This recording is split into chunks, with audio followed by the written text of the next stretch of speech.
my title is like this. My title image is like this. That though we have different kind of tones, finally we stand together, and that is called the cooperation. We understand each other. We appreciate the existence of each other. That is called the sense of cooperation. And that's why with having different tones, with different spirits, with different manifestations, we can stand together. And he says tomorrow there is no law. Means the society will be civilized to an extent that there will not be any kind of requirement of law, because there will not be any kind of disputes. So there will be a purely coherent kind of a society, and there will be a self-motivational force settling the disputes, requiring no presence of the law at all. So this is what he has, given us a message.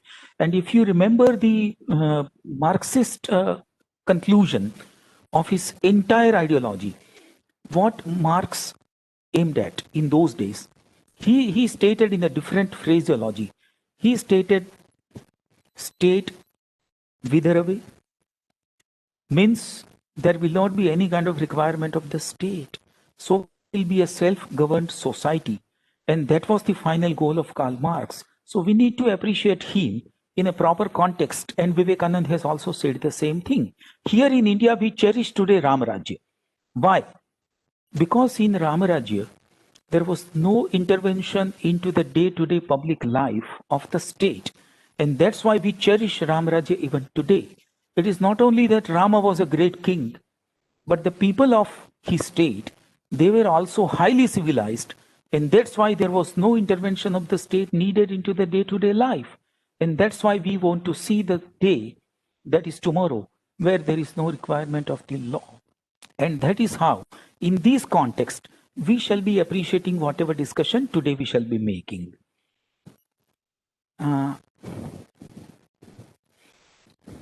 Yes, sorry. So let us understand, the first phrase, riparian. How from this phrase, our riparian rights have come into being, but we need to appreciate the etymology of the riparian words.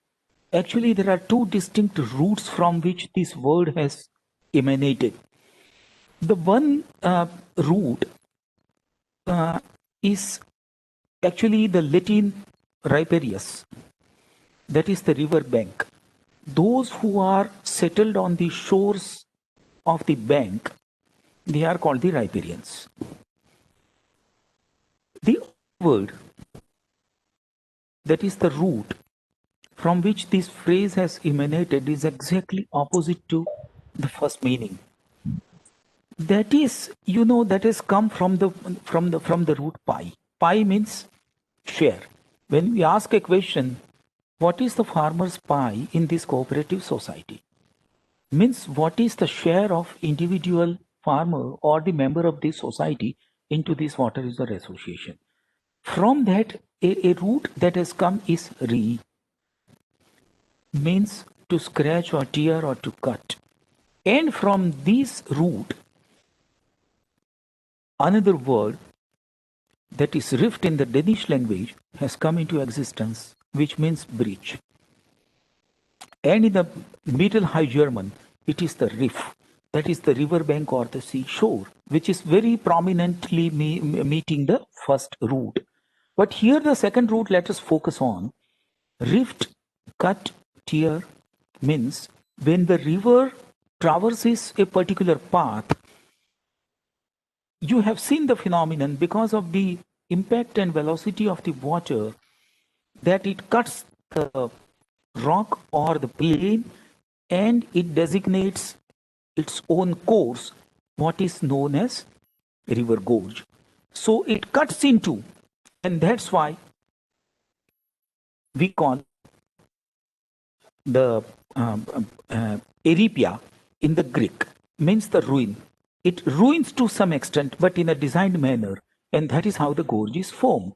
But at the same point of time, we should understand that riparian means colliding with each other, means rifting, dividing.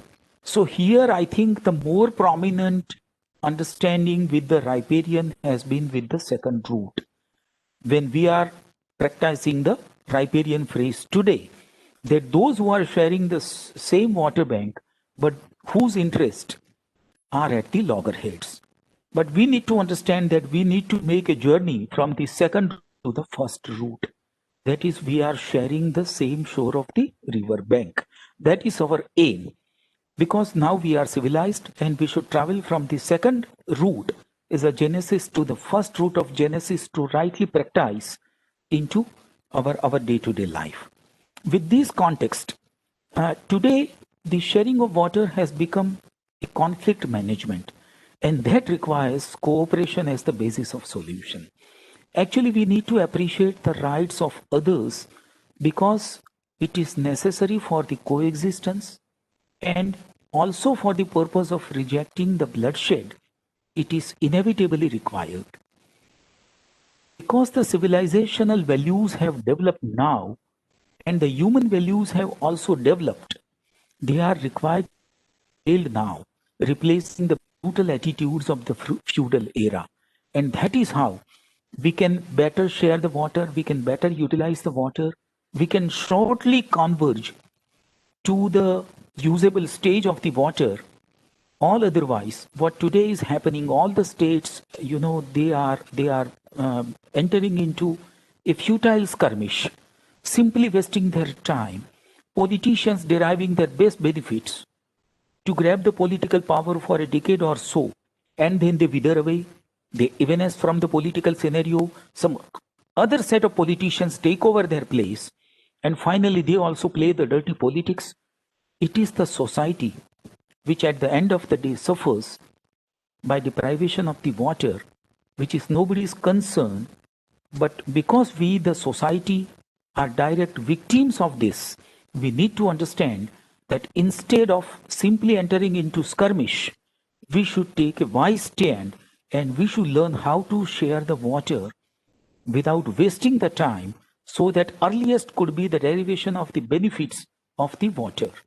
That should be our stand, and that's why all this cerebral exercise that we are going to wade through. I'm going to take you through these points in this session. What is the international law? How is international law created? Enforcement of the international law, hierarchy in the international law, scope of the international water law, and linking international water law and domestic water law. Albeit that today's discussion will be having a large encompassment, and that's why the depth will not be too much. But there will be a cursory understanding, at least primary understanding of all these aspects, so that we can better appreciate my session number 2 and 3, in which I shall be taking you on a focused discussion with a greater depth. Actually, international law or your domestic law, the fundamental is very specific. What do we mean by the law? When people entrust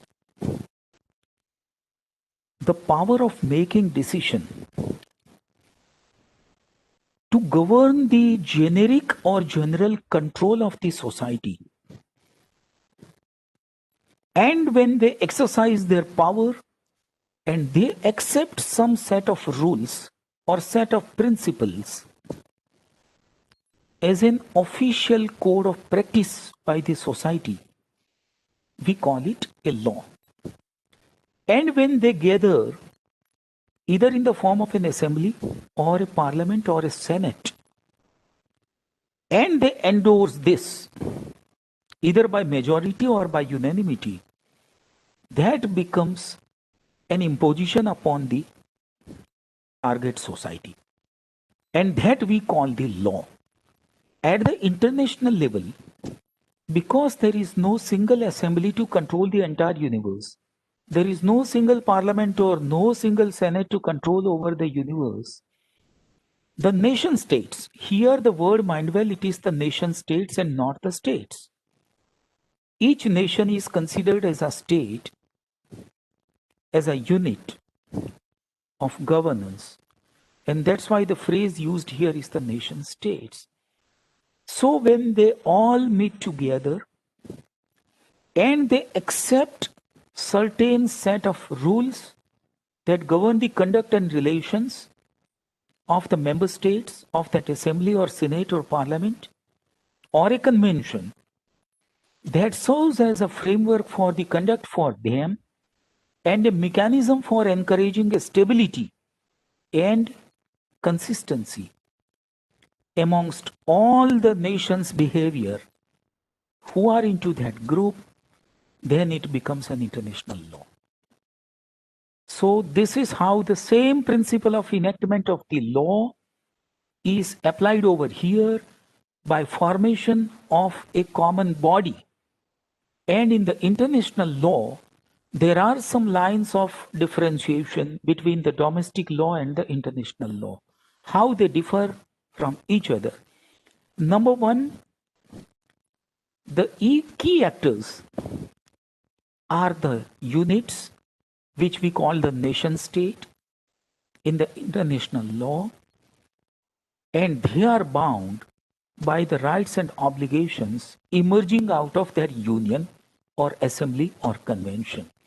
Whereas in the domestic law, the real players upon whom the imposition of the law is made, they are either the private citizens or the business entities within that particular nation state. So here in the domestic law, molecular unit is individual citizen or a business enterprise. Whereas at the international law, the molecular unit is a nation state. So this is the most important difference between the two. Difference number two, that so long as the judiciary is concerned, the judiciary is appointed under the domestic law by that nation state whose scope is within the territory or boundary of that unit state. Whereas here the judicial body that has been appointed for this limited purpose by all the member countries of this association or an assembly or a convention, that judiciary has a very wide jurisdiction that spreads amongst all the member countries, means summing up all the boundaries of the nation states will be their jurisdiction.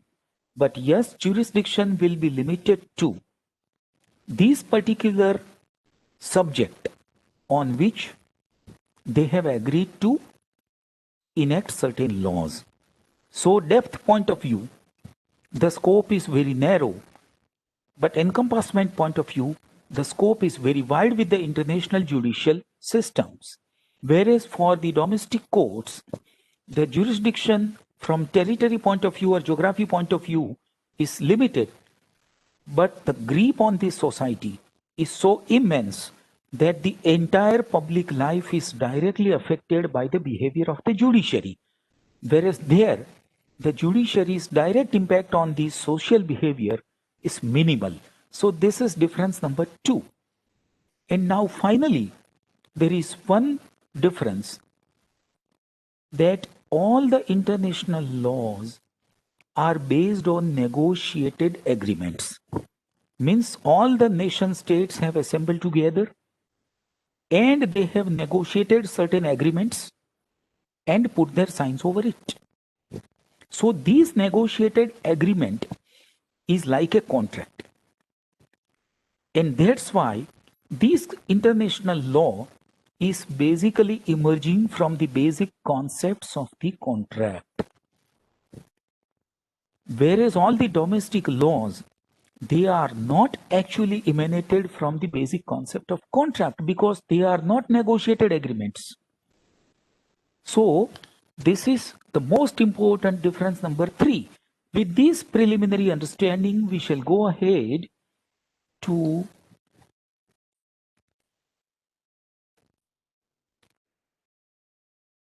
the next slide, that is how international law is created.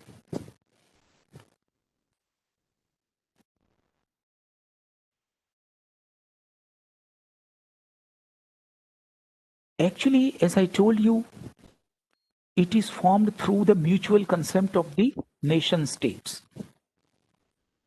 You may cite the examples of the BRICS countries, of the ASEAN countries, the G8, or so. For a limited purpose, they have decided to follow certain sets of principles, and they have given a name like BRICS or G8 or ASEAN or whatsoever it is. And that's why it is a product of mutual consent. Now let us understand there are two different forms that can create the international law. One is the codified international law, and the other form is the customary international law. Actually, codified international law means the member countries of that particular group, they have assembled, they have consented a particular agreement, and they have put their signatures and seal over it, and a written code, a legally binding instrument that has come into existence. Actually speaking, it's a treaty amongst all the countries, but because the code of practice is also sealed by all the countries, it is called a codified international law. And the other one is a customary international law. So this is one method of creating international law. The other method is the customary international law. That refers to international commitments arising from established state practices rather than written obligations. Like nowadays, you might be aware of the likelihood of abuse of the nuclear power. So here that has been a customary practice that all the countries make a diplomatic statement at international level that though they are having some enemy countries, they won't be using first the nuclear weapon. And those who announce that they won't use the nuclear weapon first, they are called non-proliferating countries. Now with this non-proliferation kind of an idea, there are two different versions. A few countries who have signed non-proliferation treaty, they have a codified international law within NPT countries. Means those who have signed the NPT. And some who have simply announced that they won't first use the nuclear weapons, they have on their own agreed to follow that treaty without making a written signature or a seal on it. So that is a customary kind of a practice, customary international law.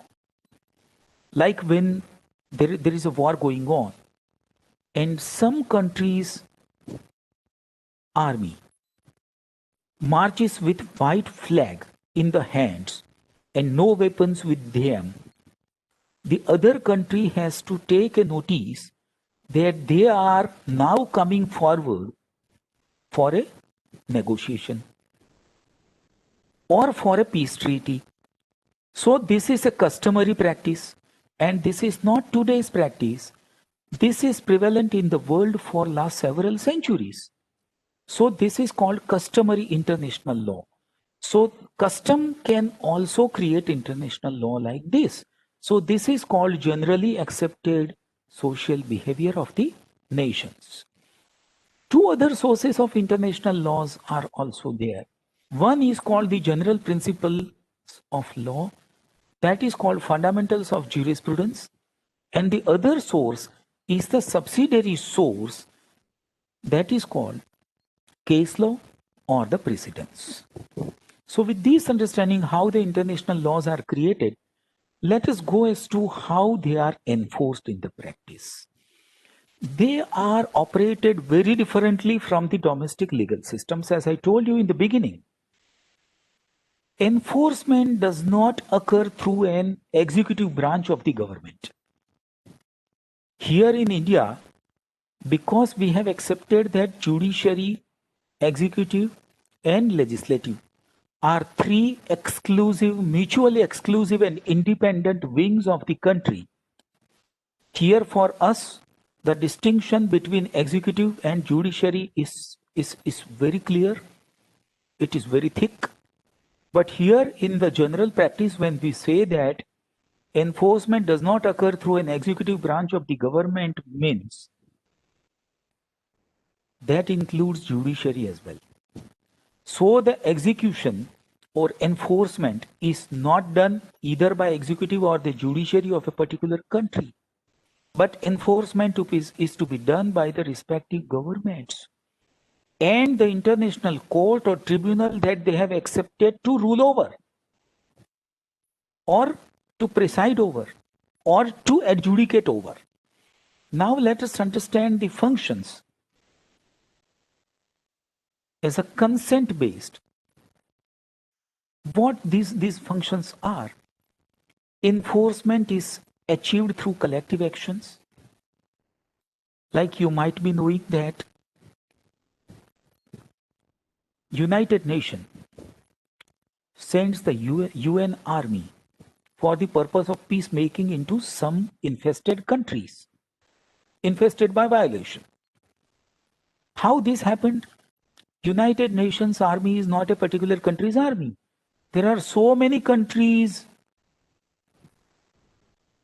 army men into the United Nations army. And that combined army, a conglomerated army, goes for a peace mission into a particular country. How it happens? Because it is taken as a collective action. It is a collective action. The same way, states are more likely to abide by an agreement or negotiate a resolution to receive the same treatment. All the member countries are to receive the same treatment. And that's why it is not the responsibility of a particular state to encapsulate their interest. It is the responsibility of all the member states to honor the interest of any of the states. So it is a sense of collective responsibility that emerges out of such treaties or agreement. And that is how the enforcement is done collectively.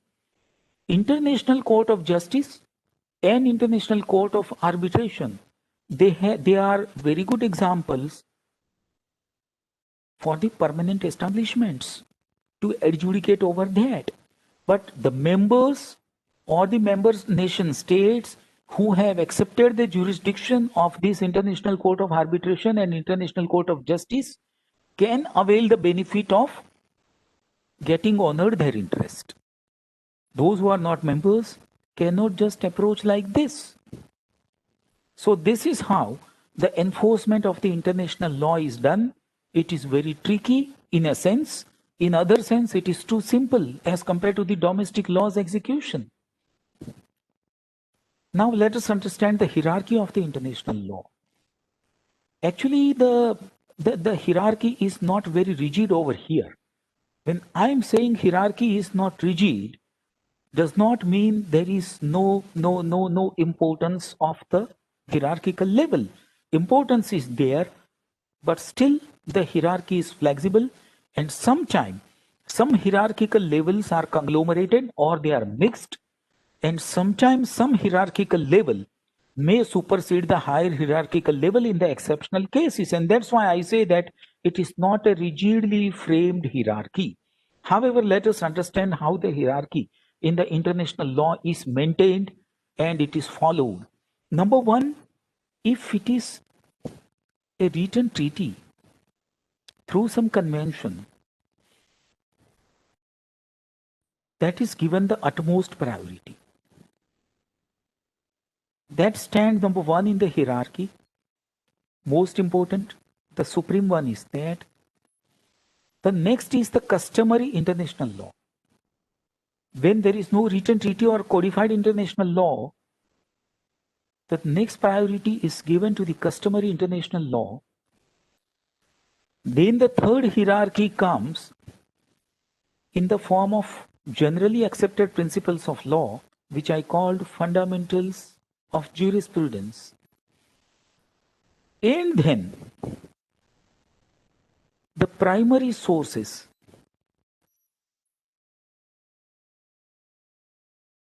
when they are not actually workable, or they are only partly workable, then the previous judicial decisions or the case laws or the opinions of highly qualified scholars into those domains, they are considered as the subsidiary sources of international law. And here, the hierarchy is not absolute. In some cases, the hierarchy is allowed to be superseded by the lower important nodes of the hierarchy. In the discussion of actual international experiences, I shall highlight some of these aspects.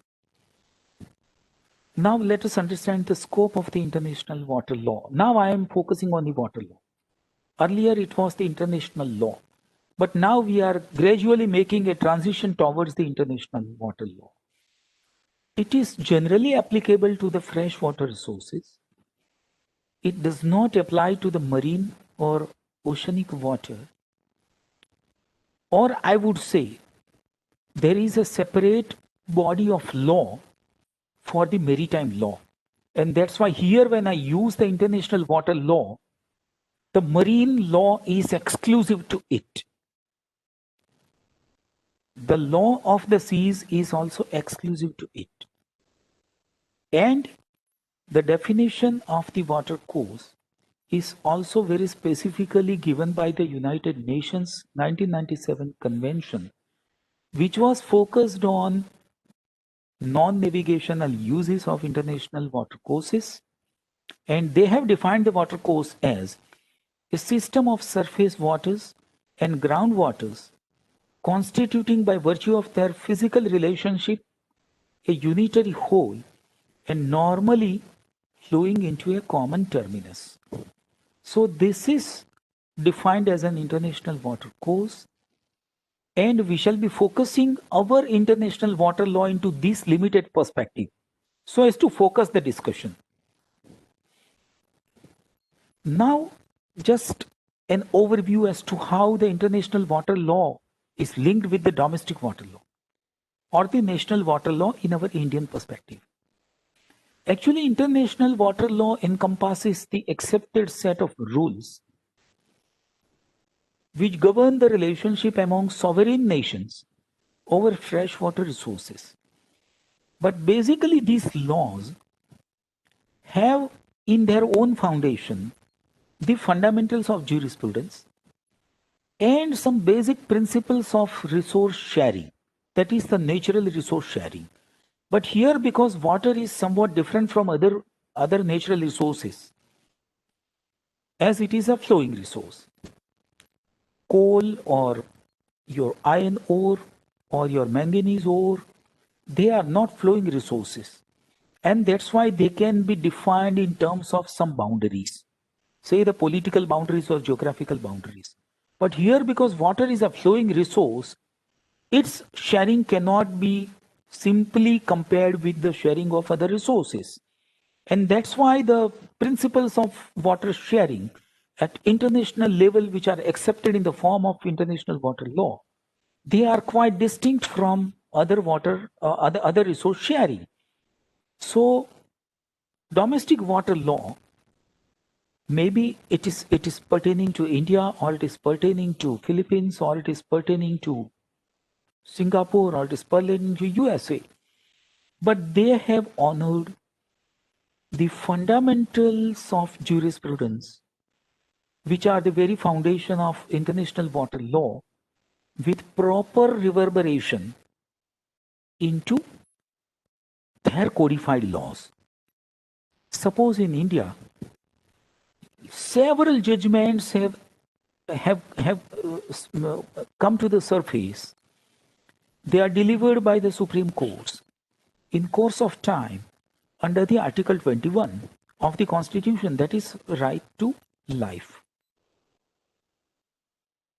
But under the right to life, so much of delineation has now been done by the Supreme Court that you will be astonished that, just one simple phrase, right to life, what kind of ramifications could be there with it.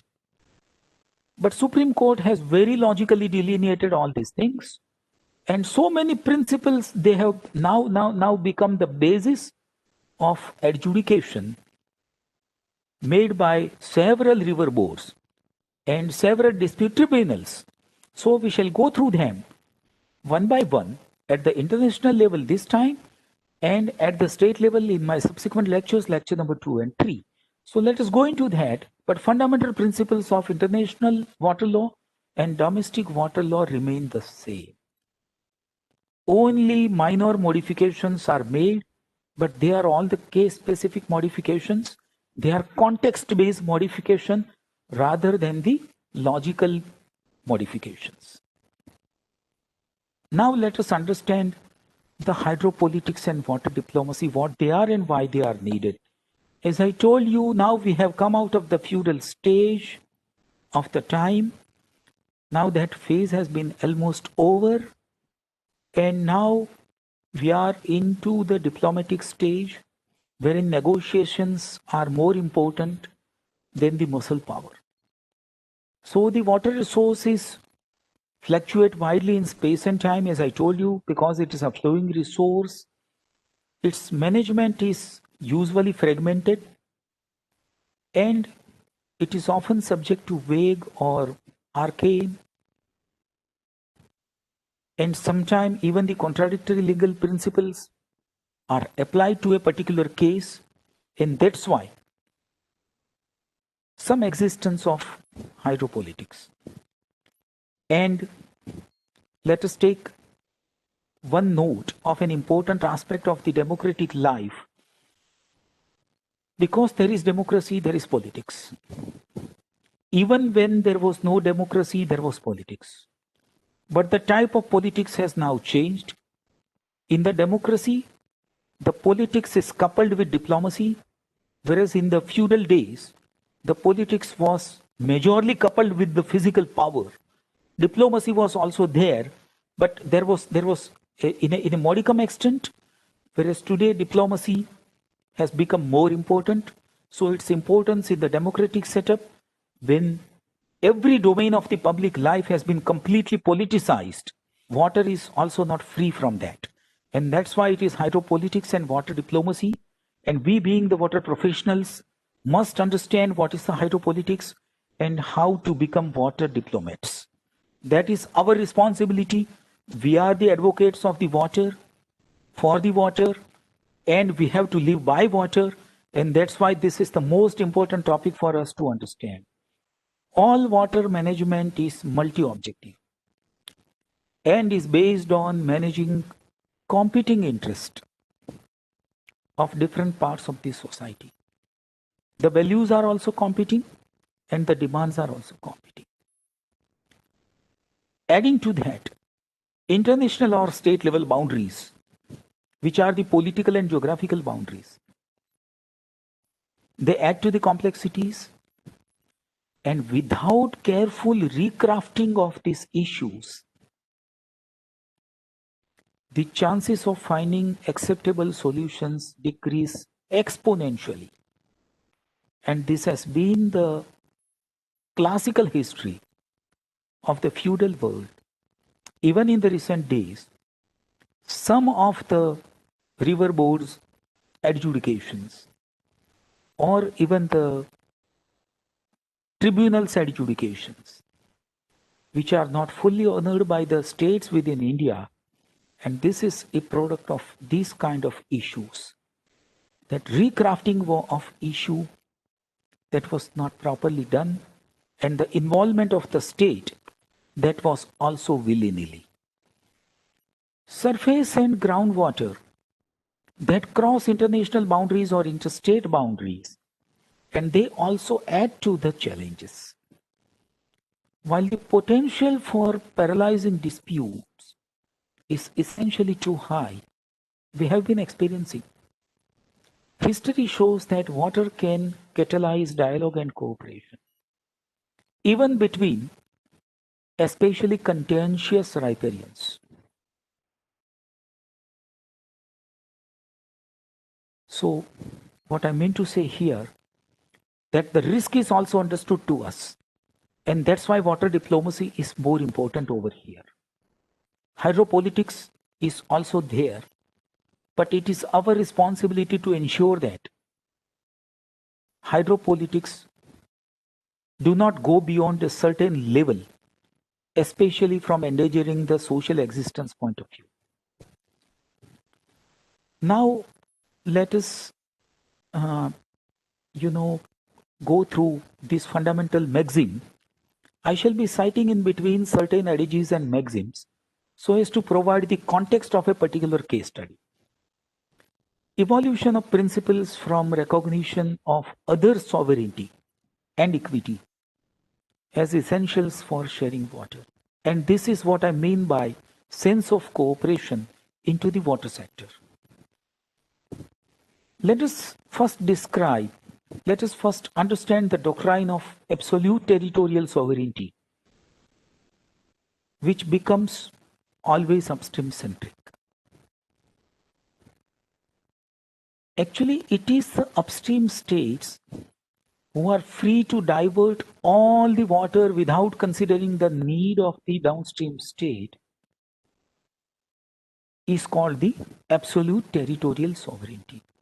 Means the country's absolute sovereignty permits even tapping water passing through its boundary or its territory without any kind of limits, without any kind of care for any other states who are sharing the same river basin is called doctrine of absolute territorial sovereignty. Means the territorial sovereignty inevitably incorporates the right to tap the water of international or interstate basin is the basic spirit of this principle, and that is also called Harmon Doctrine, named after US Attorney General Mr. Harmon, who propounded this principle. I am taking you, or rather I shall be providing you a bird's eye view of the entire labyrinthine history of this principle, how the Mexico and USA had conflicting interest, and how the addressal of the same was arrived at after a very long struggle. Nowadays, this principle has got a little support and it is almost vanished from the practice, and the international law does not represent or endorse this principle at all. But historically, we need to understand, because the very seed of the conflict, that is dominance of the second root of the riparian, how that took over the entire scene, and how the arguments continued for long years, and then people attained the wisdom and they came to terms. This entire history is very interesting, so I shall be taking you to a brief introduction to this history, overview of the history. Actually, you know the Rio Grande River that origins somewhere in the Mexico, and then it flows down, forms a boundary between the Mexico and the USA. I'm showing you the map in the subsequent slide. But there was some treaty that was entered into by both the countries, that is Mexico and America, in 1848, and that was meant actually for the navigational purpose. there were so many misunderstandings between the ships of Mexico and USA. Even some other countries' ships supplying some goods to Mexico or USA passing through the neighboring country, they were subject to some kind of suspicions, and they were scrutinized very rigorously, and there were so many legal issues, and the trade was being affected. So they entered into a treaty for the purpose of navigation and free use of the river as a boundary. Then, citing the same treaty, because there was conflicting demand, the USA's Texas state, they started drawing more water. The river became almost dry in the upstream in the Mexico portion, and that's why their minister in 1890 wrote a note to the Department of War in the USA that their riparian rights were being violated. So this is how first, the riparian term came into exchange of legal notes. And a dry river bed for 500 miles, so it was almost drying up of the river, that was shown the concern on by the Minister of Mexico, and that was officially taken to the US government. Here I am showing you the map, and I'm annotating the boundary, then yes, so this is the river course. This is the river course. Sorry, this is how. And this is the main Rio Grande. And this goes into the Colorado state. So actually speaking, the New Mexico and Colorado, both were drawing water. But the quantity was so big that here in the Mexico portion, here, this is the Mexico state. Here the initial state, this initial state, that was dried up. And that's why they're concerned. Now let us come to the logical point.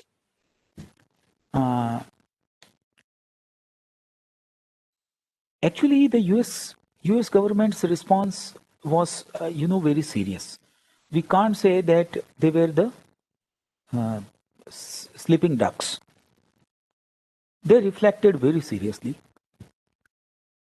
And US Congress passed a concurrent resolution concerning the problem, acknowledged that the upstream diversion from the Rio Grande were depriving this portion of the Mexico, and US Department of the State,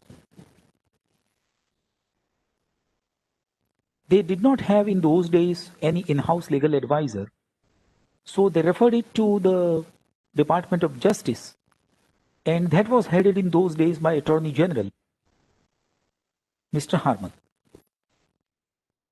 who took the entire issue in a very different way.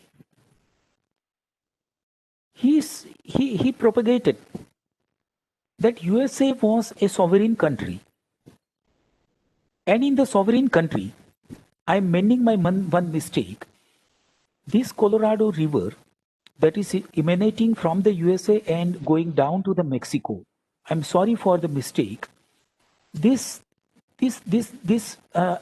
Actually the argument that was laid by Mr. Harman as Attorney General, that it was questioning sovereignty of the USA. So, entirely a different kind of a twist was given by Mr. Harman. And the matter went to the Supreme Court. Once the US Congress passed a resolution,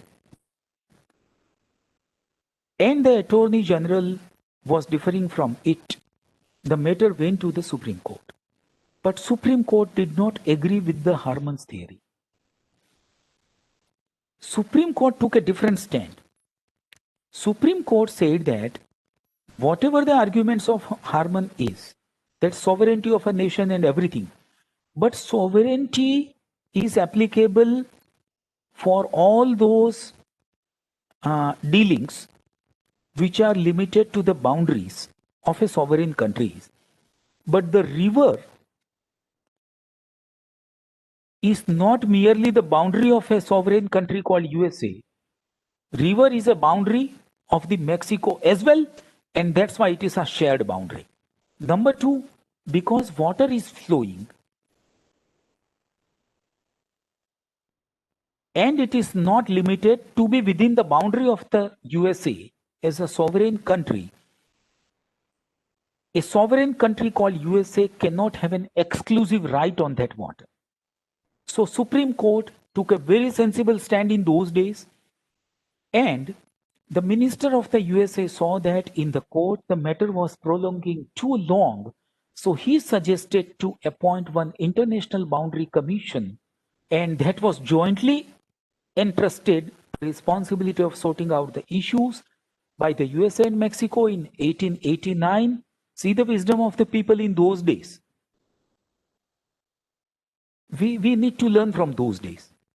And why we call USA the great country? Because the fundamentals of jurisprudence were gifted by them in those days. And that too against their attorney general. It is not so simple a thing.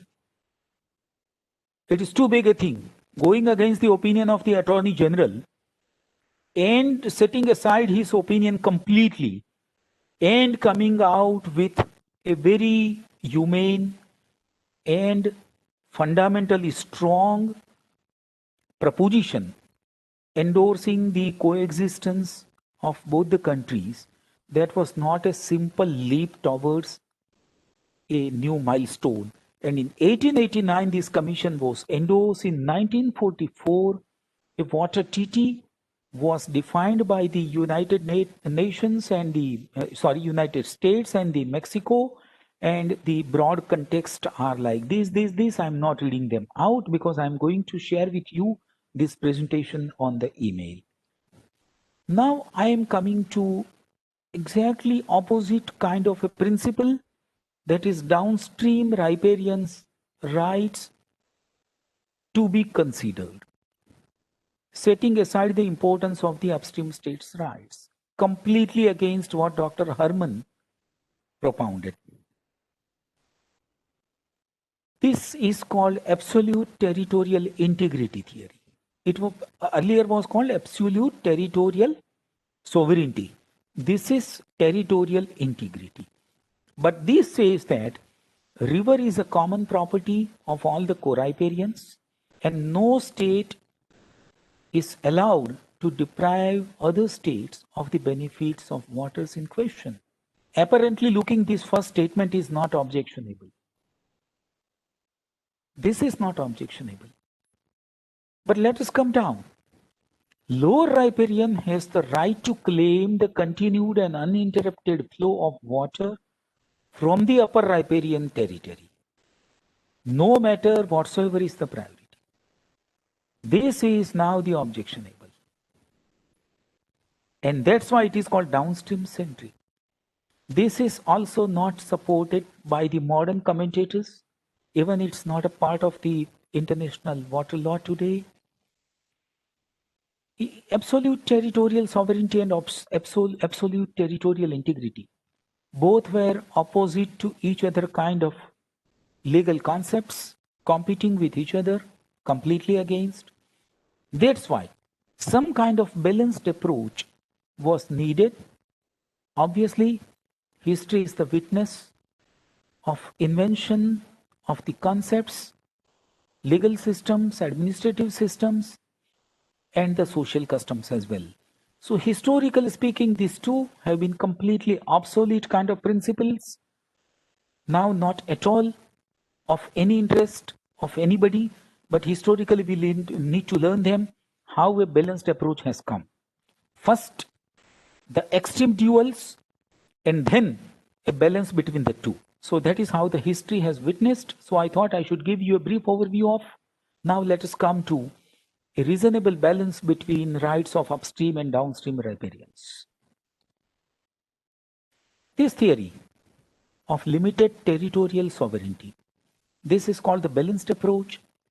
The first statement of the previous approach, that is absolute territorial integrity has been interdigitated into this. Every state is free to use shared rivers flowing on its territory as long as utilization does not prejudice the rights and interests of co-riparians. This is a very balanced statement. Co-riparians have reciprocal rights and duties. Again, a very balanced statement. And they are entitled to avail equitable share and benefits. That is also a very balanced statement. This principle or doctrine has now been in wide acceptance. It is a part of the international law. The Mekong River Basin 1995 Agreement, the Sawa River Basin 2002 Framework Agreement, even the SADC South African Protocol in 1995, they are all actually founded fundamentally on this limited territorial sovereignty. I am taking you to a very small tangential reference to a Mekong River Commission. Actually, the Kingdom of Cambodia, the Lao People's Democratic Republic, the Kingdom of Thailand, the Socialist Republic of Vietnam, they all had Mekong as a shared river basin. And they established a Mekong River Commission. However, the protocol to the agreement on the cooperation for the sustainable development of the Mekong River Basin for the establishment and commencement of this commission, the way was not that simple, because here I am showing you the map of the Mekong River. The path is like this, from the upper territory, from the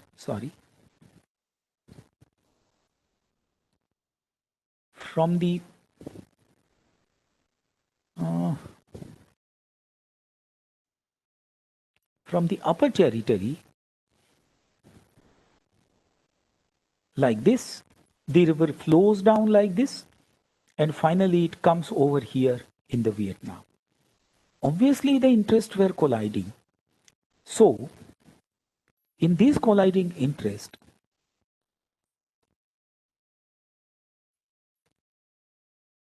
finally,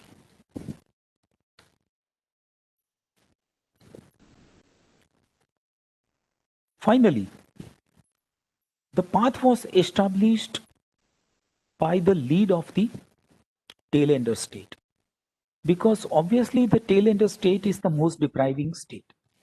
So Vietnam took the lead. They approached the Cambodia and Thailand that because they are the tailenders and the river commission not working, they can't really avail the benefits of the river, and the upstream projects are coming up very fast. So finally, on the instance of Vietnam, that all come together, and instead of expeditiously taking up their projects in the upstream, they entrusted all the decisions to the Mekong River, saying that whatever water sharing treaty will be arrived at, finally according to the development of the projects, so long as water conservation or irrigation were concerned, would be taken up, and that is how the issue was sorted out. But obviously, here the approach that was considered as the basis of the treaty was the balanced approach, and the entire river sharing was very meticulously worked out in the Mekong agreement. But this is how the principle came into being. Soon in 1995, the South African countries also adopted the same principle, and even the Sawa River Basin Agreement was also made based thereupon. An SADC protocol, that is applicable to the South Africa. All the member countries of South Africa, they follow the same protocol that is founded on the same principle. But 1995 was a landmark year that saw this limited territorial sovereignty principle. And soon thereafter, in 1997, when the United Nations Convention met, they interdigitated this principle so nicely that in the subsequent principles, when we discuss, you will be seeing some kind of reflection of this principle into emergence of other principles as well. Utilizational value of water to be taken as the basis of sharing water means water not to be viewed as a commodity, or not the cost aspect of water to be considered as the basis of any treaty, but the utilizational value. Because water is a resource and not a commodity, it should not be viewed in terms of cost, it should not be evaluated in terms of cost, but its utilizational value should be taken as the basis of sharing of water. Now, one step ahead, not just the balance of the interest of the state, but now we are going into the finer dimensions of the water, that is considering value of water, that is the utilizational value of water. Now the jurisprudence is taking finer shape. This is called doctrine of equitable and reasonable utilization. That is use-oriented doctrine. It is a subset, as I told you in the beginning, it is a subset of the doctrine of limited territorial sovereignty. But still, this is a finer dimension, not only sharing the water resources on any other basis, but the utilizational values. And here, I always cite one example. When Sant Eknath was traveling for a pilgrimage, he was going to Rameshwar. And he had a pot of Gangajal, water of Ganges, because, in Indian religious tradition, it is of very high importance that you carry Gangajal and to offer to a Shivling. So Eknath was carrying with him a pot of water full with Gangajal, and he was going on foot towards Rameshwar. On the way, some region was encountered which was infested with a very severe drought. On the way, a donkey was on verge of death, and Eknath saw him. He approached him, and because of the thirst that the donkey was dying, he poured the entire water within his pot into the mouth of the donkey, and the donkey stood up. The people accompanying Saint Eknath, they asked him, "What did you do?" He said, "I see my God in this donkey as well." So the utilizational value of water, that is best understood by this example. And here, if we are associated with the water as a resource with utilizational values, I don't think there will be any kind of partisan or parochial idea into our mind that I shall be benefiting out of water by selling it. It is against the basic values of humanity. So this is the use-oriented doctrine, and in Helsinki Rules in 1966, even United Water Course Convention 1997, as I introduced you, they have all interdigitated this very nicely into their protocols. And this is how, this has now become a rule of the day. Now, some more finer development, or we can say, a finer shaping of the legal dimensions. Besides rights of downstream riparian protection against any harm is important. Means not only the utilizational values, but ensuring that there is no harm to the downstream riparian. This is the Gandhian philosophy. What Mahatma Gandhi said, he used the phraseology in a very appealing tone. He said, Sagar Vrutta Samaj. What did he mean by Sagar Vrutta Samaj?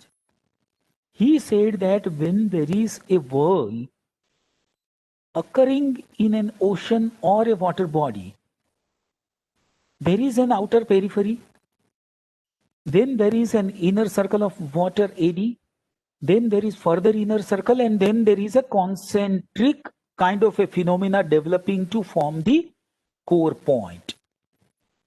Just as the outermost circle takes care of the shape of the subsequent inner circle, which takes care of the subsequent inner circle, and finally the centric or the core small circle is taken care of. In the social model also, the same should be the principle to be adopted. The big brother, the man who is very rich, should take care of the next level of the people, means the higher upper class. The higher upper class should take care of the upper class. The upper class should take care of the higher middle class. The higher middle class to take care of the middle class, and the middle to take care of the poor. And that is how the benefits to be transported. And they should be transpired among different sections of the society.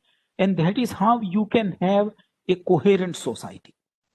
Mahatma Gandhi wanted to see like this, and his principle is adopted into the water sector at international level in a different context, that insulating the downstream riparians from getting caused any harm. So this is how this principle came into being, that is obligation not to cause significant harm to any of the riparian.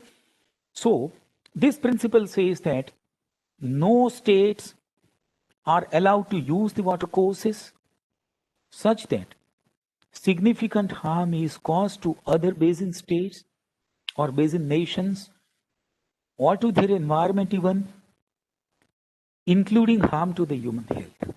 So even pollution should not be made by any country. That will be harming the health of people of some neighboring state or neighboring countries. I'm just citing one small example. In the earlier days, our relations with Pakistan were not really bitter. Rather, I would say, we could not forget that Pakistan was a part of this country. Nor Pakistani people could really accept in those days that they were also Indians once upon a time. In those days, in the East Pakistan, what we call Bangladesh today, they had, a Karnafuli River Dam to take off. But then the state of Assam, that was likely to be subjected to floodings, causing threat to the human lives in the downstream. And this issue was raised, and Pakistan, they dropped the project, sportingly admitting that they did not study the effect in the downstream portion. And that is how the project was put ashelf. So this is the principle called obligation not to cause significant harm. Now another principle, another finer dimension associated with the fundamentals of jurisprudence. Principle of perpetual right or prior apportionment. This is an ancient principle, but this is still somewhat accepted in the practice even today.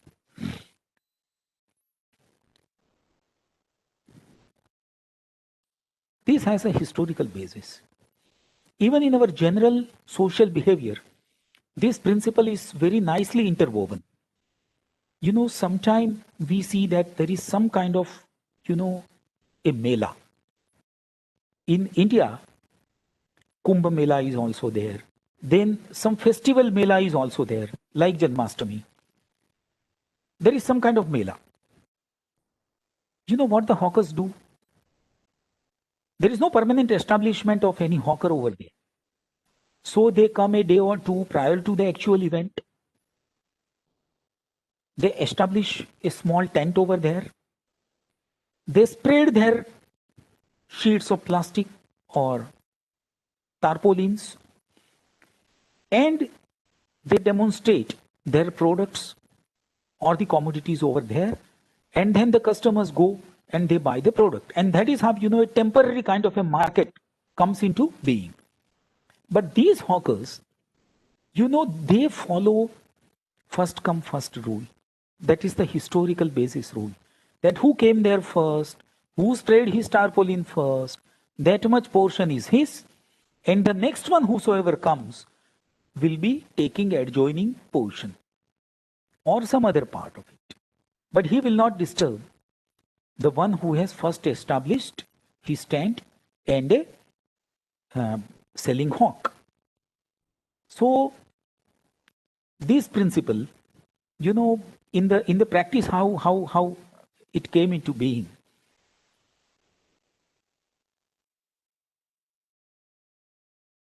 Actually, there was one very famous river called Nile that was shared by so many countries. By South Sudan, then Uganda, Ethiopia, then the Sudan, then Egypt. So many countries were sharing the same Nile, and Nile was really speaking the soul of all these countries. And that forms the boundary of all these countries. So this is how in the map I am showing you this river. Sorry. It is this river. Okay. It is this river path. It is this river. And other tributary is called the Blue Line. That emerges from Ethiopia. This is exclusively emerges from Ethiopia, and the white blue that emerges from Uganda. And this is how the states. So in 1995, this Sudan took a lead. There the water agreements, they were entered into 1959 under the Nile Waters Agreement, which were shared only by 3 countries. That should be reviewed. And the Ethiopian president in those days, he was inclined to resort to open threats of military action. As I told you, the feudal kind of a mindset.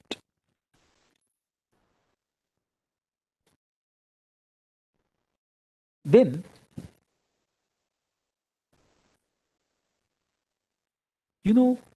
realizing the potential for the conflict regarding Nile, Egypt, Ethiopia, and other states, as I told you, the wise people, the leaders, they came together.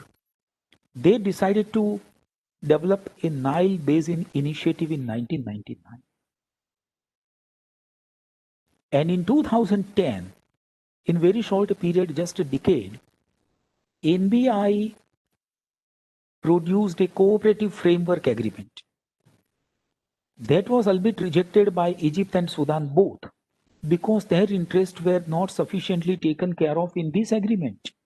But still the draft agreement sorted out some fundamental issues, and only part issues of Egypt and Sudan, they were the balance. Actually, each of the treaty has a distinct history, and we need to deliberate very long on this. But because today our objective is to learn the doctrine, we are just having a citation of these historical developments rather than going into the details of this treaty.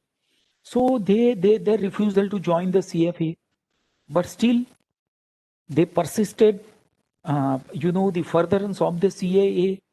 However, some issues got sorted out, some remained balanced, but still all the issues are not duly addressed and they are not sorted out, and the Nile water resources are still into a state of dispute. So what I mean to say that here, if the water is not wisely dealt with, it can take you to a loggerhead.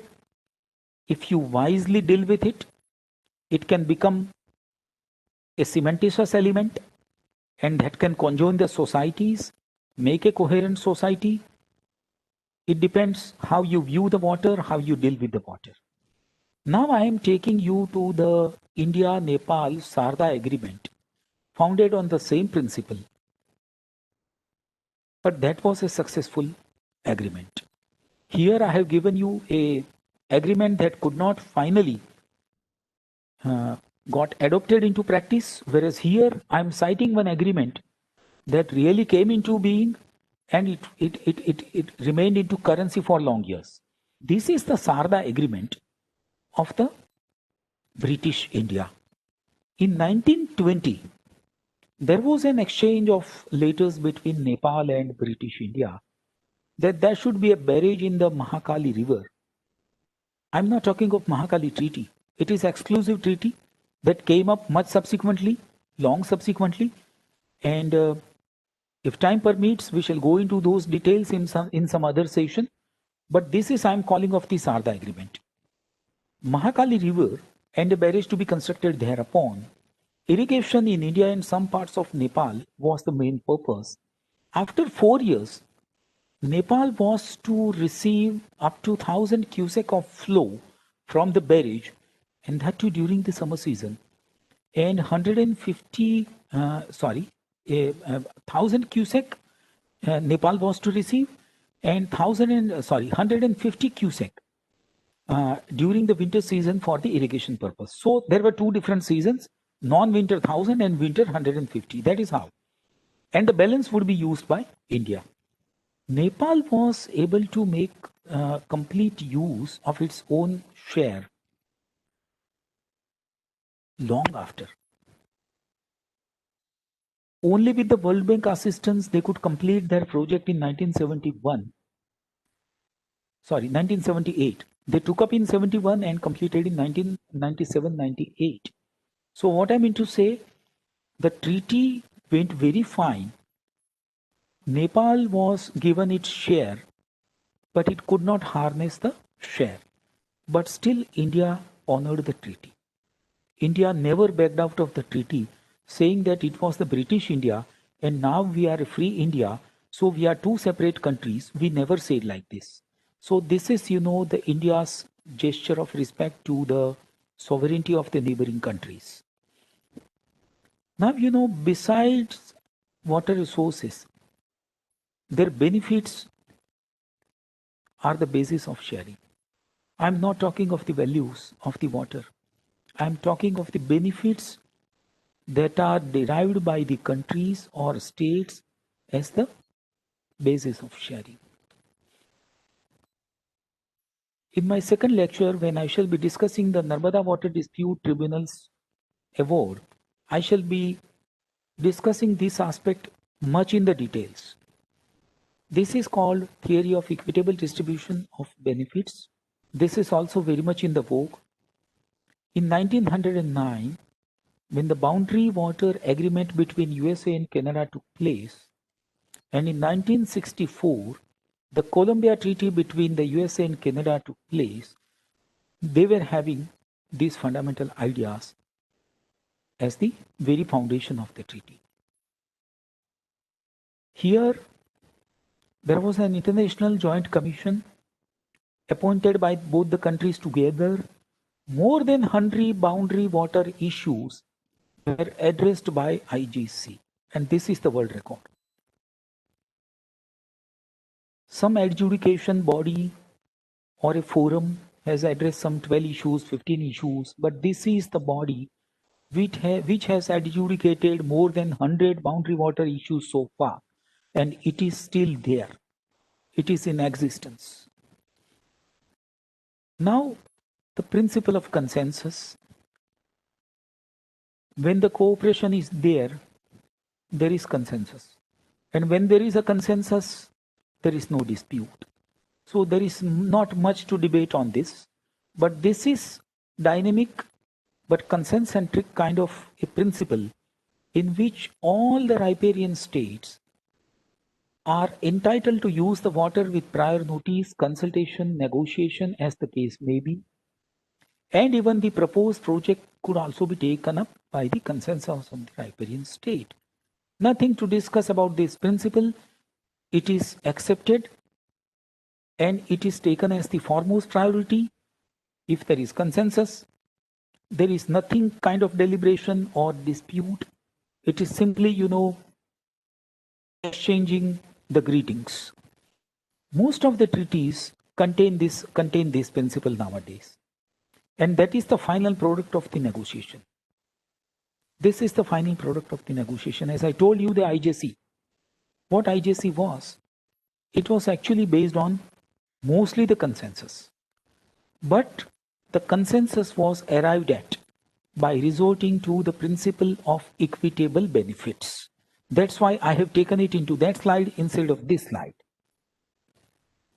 Now, this is the principle of transparent data sharing, that all the riparian states or nations, they not only will share the water, but they will also exchange their data transparently. And where there is transparency, there are no further disputes.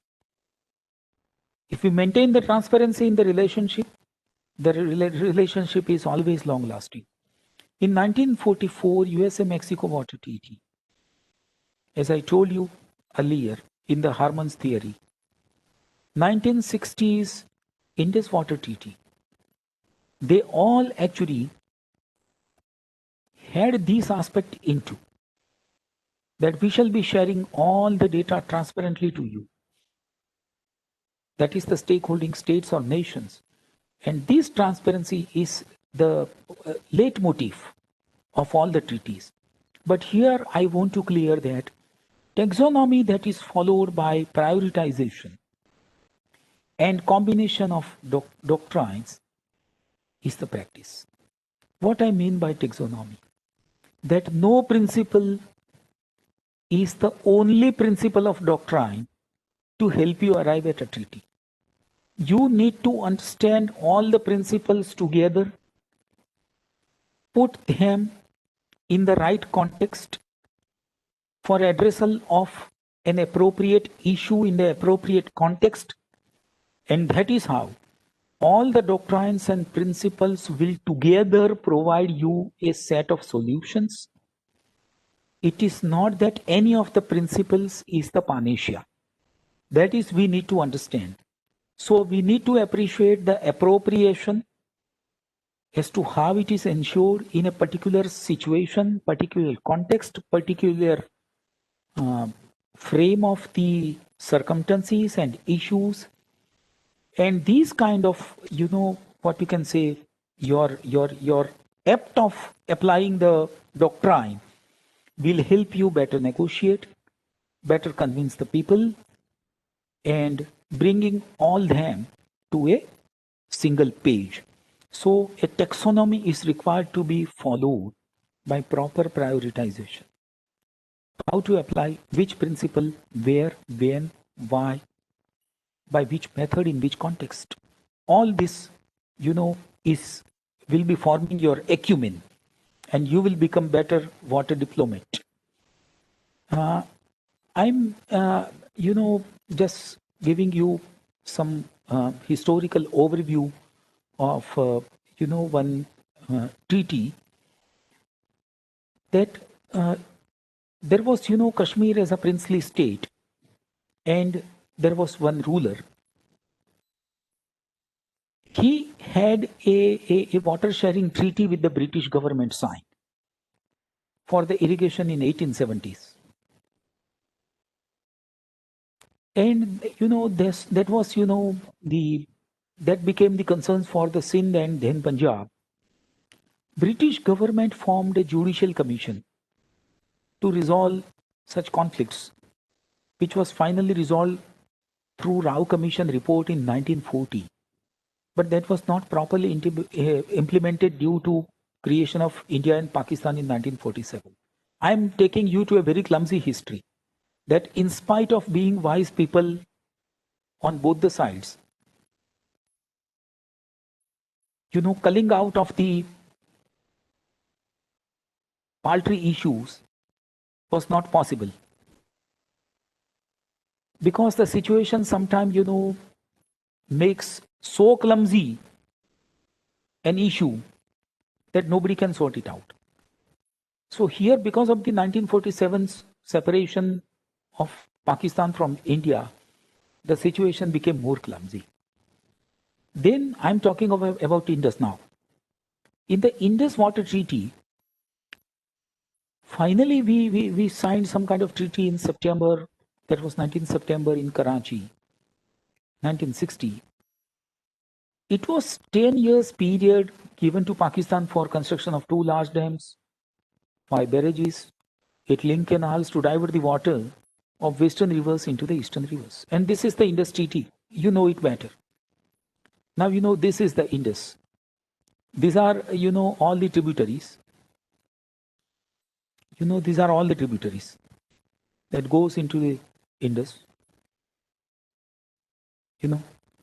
These are all tributaries.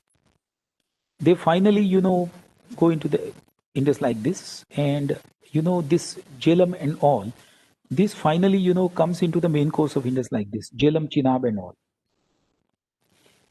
This is how the things are. Now coming to the main history, how the clumsiness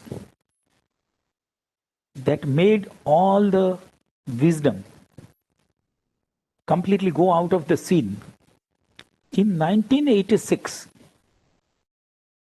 Pakistan took the case of the Vular Barrage that was in the Indus Water Commission, but the commission failed to resolve this issue. So what I mean to say, sharing of water was decided by the British government and king of, or the ruler of Kashmir those days. Then subsequently there was some kind of agreement that Pakistan will be constructing so and so dams, so and so barrages, so and so link canals and all. They could not complete in time.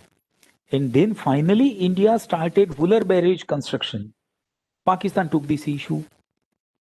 It could not be sorted out because the delay of Pakistan should not cause any kind of developmental delay to India.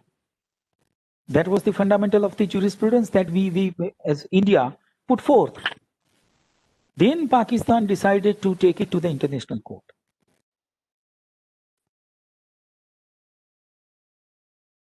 At some point of time, through negotiation, two sides, they almost reached an agreement in 1991, whereby India would keep 6.2 meter of the barrage ungated with the crest level so and so feet.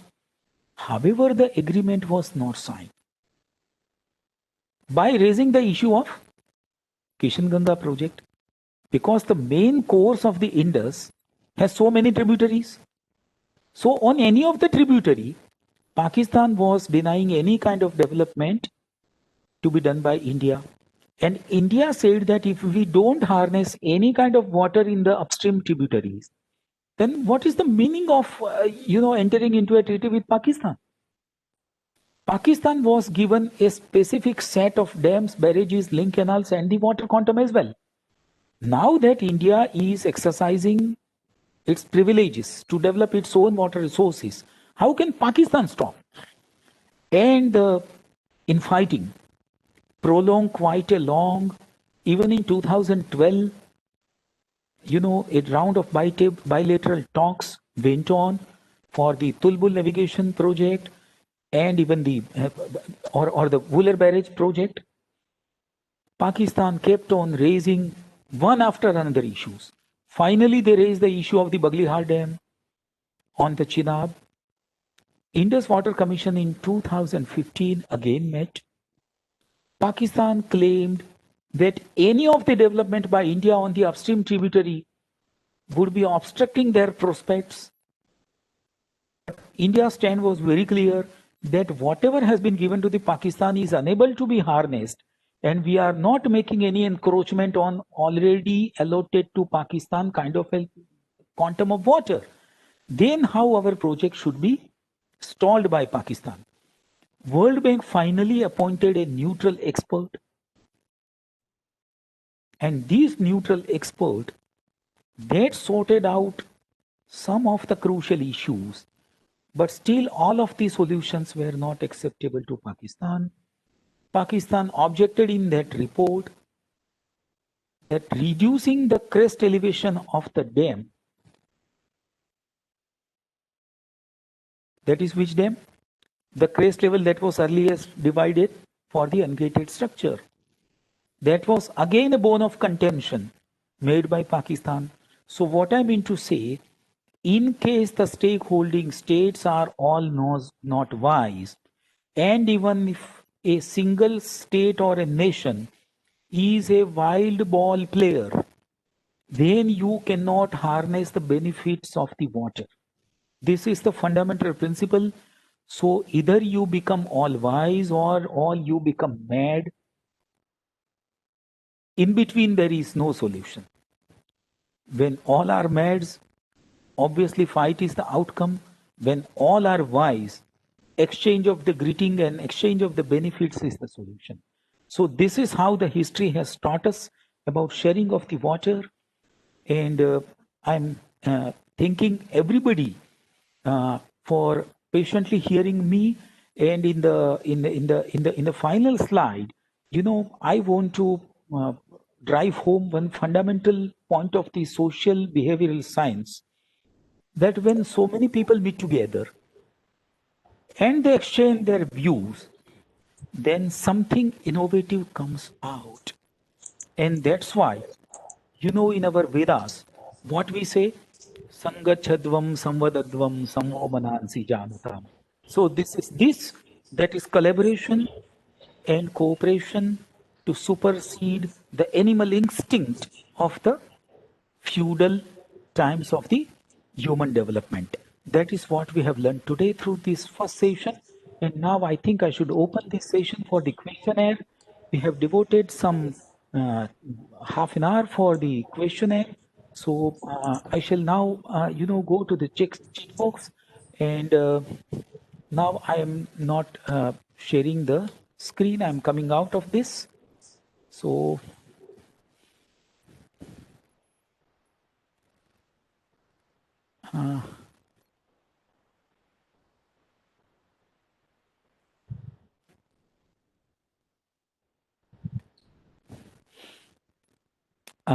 shall I read the chat box?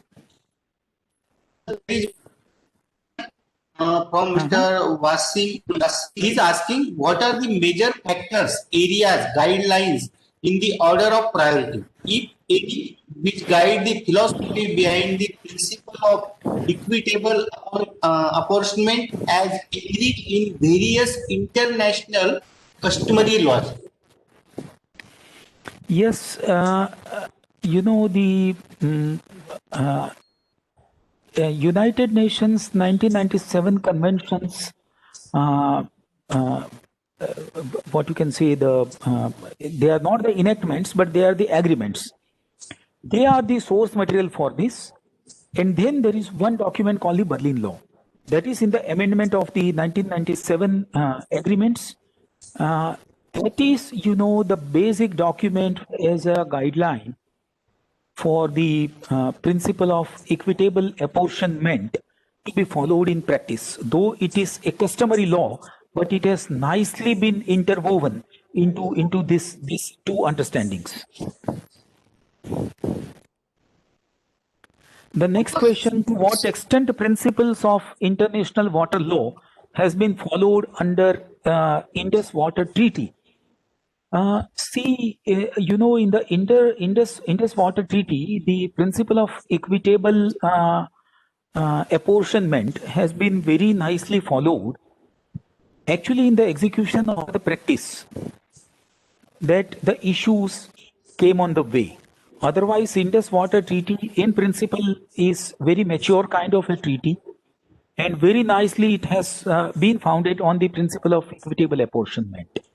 So it is the execution related issue. As I told you, Pakistan has been hampering the way of Indian development all the time. And that's why the execution related issue. Otherwise, the treaty, I don't think there is any kind of bug into.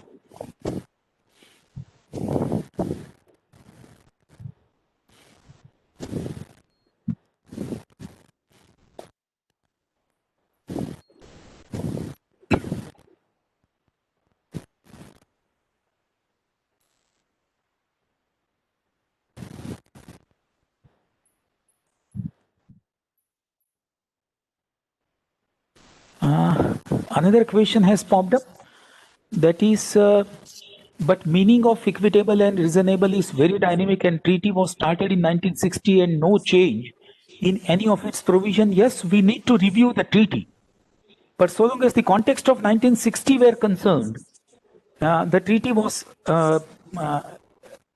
unpeccable. I do agree with your question that I think it is a silent suggestion that now a review is a need of hour. I do agree with it that it was in the context of 1960. Now we need to review the treaty. It is a need of the hour. It is very dynamic, yes, but dynamism is the way to development. And in the treaty, there are certain rooms which permit you some kind of further agreements and further development of the water resources within the Indus Basin. So we need to review. I do agree. Thank you, sir. Any more questions, please?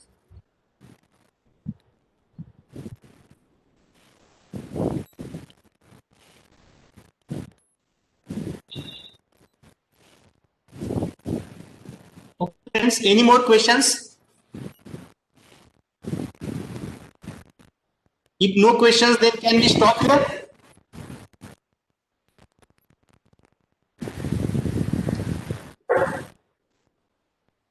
Okay, thank you, sir.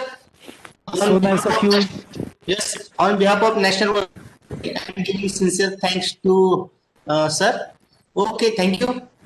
So nice of you to everybody. Thank you so much. Okay, friends, there is a small announcement. Now, next 7 webinar session will be held on 23rd November 2020. The topic is interstate river water disputes in India, challenges, Godavari water dispute, a case study.